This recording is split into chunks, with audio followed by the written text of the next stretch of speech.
कहानी की शुरुआत में एनी नाम की लड़की को दिखाया जाता है जो अपने घर से भागते हुए बाहर निकलती है क्योंकि वो किसी चीज़ को देखकर डर जाती है। जिसके बाद एनी घर में जाती है और कुछ सामान लेकर वहाँ से चली जाती है, जहाँ हम एनी को एक बीच पर देखते हैं जो अपने माता पिता से बोलती है, मैं तुम्हें बहुत प्यार करती हूँ। और अगले दिन हम एनी को मरा हुआ देखते हैं। फिर हम जे और कैली को देखते हैं जो दोनों सिस्टर होती हैं और कैली जे से उस लड़के के बारे में पूछती है जिसके साथ जे आज मूवी देखने जा रही होती है। वहाँ हम कैली के दोस्तों को भी देखते हैं जिनका नाम पॉल और यारा होता है। उसके बाद जे डेट पर जाने के लिए तैयार होती है और यूही नाम के लड़के से मिलती है जिसके साथ जे डेट पर आई होती है। लेकिन यूही को वहाँ एक लड़की दिखने लगती है पर जे को वहाँ कोई नहीं दिखता। उसी समय यूही जे को लेकर वहाँ से चला जाता है क्योंकि वो किसी मुसीबत में होता है। उसी समय हम किसी को देखते हैं जो यूही की तरफ देख रहा होता है। अगले दिन कैली जे से उस डेट के बारे में पूछती है जिससे जे बोलती है उसकी डेट कुछ अच्छी नहीं थी क्योंकि यूही अजीब सी हरकत कर रहा होता है। उस रात यूही और जेन फिर से साथ समय बिताते हैं जिसके बाद वो दोनों एक दूसरे के साथ इंटीमेट होते हैं। पर इसी दौरान यूही जे को बेहोश कर देता है। जब जे को होश आता है वो बंधी हुई होती है और यूही अपने आसपास किसी को देख रहा होता है। जिसके बाद यूही जे को अपना एक सीक्रेट बताता है कि उसके पीछे एक एंटिटी है जो उसे फॉलो करती है और अब वो तुम्हारे पीछे आएगी क्योंकि यूही ने इंटीमेट के दौरान उस एंटिटी को जे के पीछे लगा दी होती है। पर यूही बोलता है अगर तुम उससे बचना चाहती हो तो तुम्हें किसी के साथ सोकर उसे ये देनी होगी, लेकिन वो एंटिटी तुम्हें मारने के बाद फिर से मेरे पीछे आएगी, इसलिए तुम्हें उससे भागते रहना होगा। जिसके बाद वो एंटिटी जे को भी दिखने लगती है जो बिना कपड़ों के होती है और यूही जे को लेकर वहाँ से भागता है। जिसके बाद यूही उसे घर छोड़कर वहाँ से चला जाता है और उसके दोस्त जे की ये हालत देखकर पुलिस को बुलाते हैं। पर कुछ दिन बाद उन्हें पता चलता है यूही नाम बदल कर शहर में आया होता है। अगले दिन जब जे क्लास में होती है उसे वहाँ एक औरत दिखती है जो उसकी तरफ आ रही होती है, जिसे देखकर जे क्लास से बाहर आ जाती है। पर वो औरत अब भी जे की तरफ आ रही होती है क्योंकि वो एंटिटी किसी भी रूप में उसके पीछे आ सकती है और जे वहाँ से भाग जाती है। ये बात वो पॉल और कैली को बताती है कोई मुझे फॉलो कर रहा है जो मुझे मारना चाहता है, जिससे जे काफी डरी हुई होती है। उस रात पॉल भी उनके घर पर होता है पर जे को नींद नहीं आ रही होती और वो पॉल के पास आकर बैठ जाती है और हमें पता चलता है पॉल बचपन से जे को पसंद करता है। उन्होंने बचपन में किस भी किया होता है। तभी उन्हें एक आवाज आती है। पॉल देखने के लिए चला जाता है क्योंकि किसी ने खिड़की का कांच तोड़ दिया होता है, जिससे पॉल पुलिस को कॉल करने ऊपर चला जाता है। और जब जे किचन में पानी पी रही होती है उसे वहाँ वो एंटिटी दिखती है जो उसे मारने के लिए उसकी तरफ आ रही होती है, जिसे देख कर जे चिल्लाती है और एक कमरे में आ जाती है। तभी उसके दोस्त दरवाजा खोलने को कहते हैं और जब जे दरवाजा खोलती है वो उन्हें बताती है घर में कोई है, पर वो बोलते हैं हम लोगों के अलावा इस घर में कोई नहीं है। उसी समय जे उस एंटिटी को देखती है जो अलग अलग रूप में जे के पास आने की कोशिश करती है और जे उसे देखकर घर से बाहर निकलती है और वहां से भाग जाती है। जिसके बाद वो एक पार्क में आ जाती है और कुछ देर बाद वहाँ उसके साथी भी आ जाते हैं।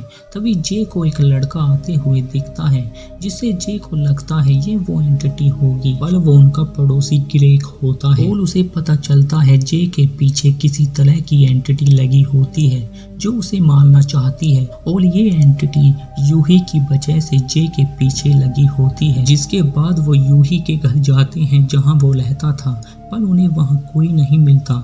लेकिन पोल को वहाँ एक फोटो मिलती है जिसमें यूही कॉलेज की ड्रेस में होता है और वो यूही का पता लगाने के लिए उस कॉलेज में आ जाते हैं, जहाँ उन्हें पता चलता है यूही का असली नाम जेफ होता है। उसके बाद वो जेफ के घर पहुँच जाते हैं और जेफ उन्हें उस एंटिटी के बारे में बताता है। वो जब तक तुम्हारा पीछा करती रहेगी, जब तक वो तुम्हें मार नहीं देती, और तुम्हारे मरने के बाद वो फिर से मेरे पीछे आएगी, और उससे बचने के लिए एक ही रास्ता होता है, तुम्हें किसी के साथ इंटीमेट होकर उस एंटिटी को उसके पीछे लगाना होगा, तभी तुम उससे बच सकती हो। ये सुनकर जे के साथी जे को वहां से ले जाते हैं और एक केबिन में आ जाते हैं जो ग्लेक का होता है, जहां ग्लेक जे को शूटिंग करना सिखाता है। कुछ देर बाद वो एंटिटी जे की तरफ आने लगती है, क्योंकि उस एंटिटी को केवल जे ही देख सकती है, जिसके बाद वो जे के बालों को पकड़ लेती है। ये देखकर वो लोग जे की मदद करते हैं, पर वो एंटिटी उन्हें भी चोट पहुंचाती है, जिससे वो बचने के लिए वो एक हाउस में आ जाते हैं और जे गन निकाल कर उस एंटिटी को मारने की कोशिश करती है, पर वो एंटिटी मर नहीं सकती। तभी वो दरवाज़ा टूट जाता है और वहाँ ग्लेक होता है जो उन्हें बाहर आने को कहता है। उसी समय वो एंटिटी भयानक रूप में जे के पास आने लगती है, जिससे जे ग्लेक की गाड़ी लेकर वहाँ से चली जाती है, पर कुछ दूर जाते ही उसका एक्सीडेंट हो जाता है और जब उसकी आँख खुलती है वो हॉस्पिटल में होती है, जहाँ ग्लेक जे का वहम निकालने के लिए उसके साथ इंटीमेट होता है, क्योंकि वो ये साबित करना चाहता है कि उसके पीछे कोई एंटिटी नहीं है। कुछ दिन बाद जे को वो एंटिटी दिखनी बंद हो जाती है, पर जे अब भी डरी हुई होती है। इधर जे के दोस्त गिले से उस एंटिटी के बारे में पूछते हैं, लेकिन जे को ऐसी कोई एंटिटी नहीं दिखी होती। उस रात जे गिले को देखती है, जिसे देखकर वो समझ जाती है वो एक एंटिटी है जो गिले के घर में घुसने की कोशिश करती है, पर दरवाजा लॉक होता है, जिससे वो एंटिटी खिड़की तोड़कर अंदर चली जाती है। ये देखकर जे गिले को बताने के लिए उसके घर में जाती है, जहां वो उस एंटिटी को देखती है जो गिले की मोम के रूप में होती है, और जब गिले दरवाजा खोलता है वो एंटिटी उसे मार देती है, जिसके बाद वो एंटिटी जे के पीछे फिर से आने लगती है और जे उसे देखकर वहां से भाग जाती है और एक बीच पर आ जाती है, जहां वो कुछ लड़कों को देखती है जिनके साथ जे इंटीमेट होने के बारे में सोचती है, पर वो ऐसा नहीं करती और घर आ जाती है, जहां पोल उसकी मदद करने के लिए जे को एक पूल में लेकर आ जाता है, क्योंकि वो एंटिटी जे पर हमला करे तो वो उसे बिजली का शॉक देकर मार सके।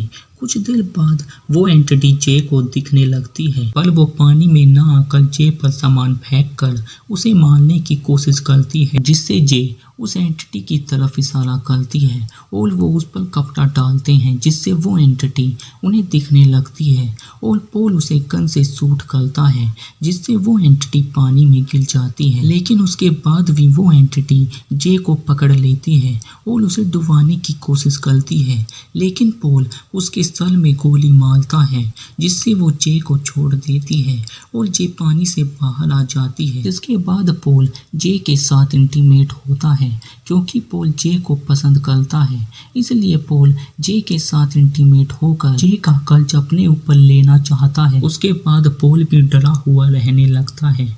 कुछ दिन बाद जे पोल से पूछती है, क्या तुम्हें वो एंटिटी दिखी? जिससे पोल बोलता है उसने अभी तक उस एंटिटी को नहीं देखा है, पर इसी दौरान हम एक लड़के को देखते हैं जो उन दोनों की तरफ आ रहा होता है, क्योंकि वो एंटिटी अब भी उन लोगों के पीछे होती है। इसी के साथ ये मूवी यहीं पर एंड हो जाती है। उम्मीद करते हैं आपको ये एक्सप्लेनेशन अच्छा लगा होगा।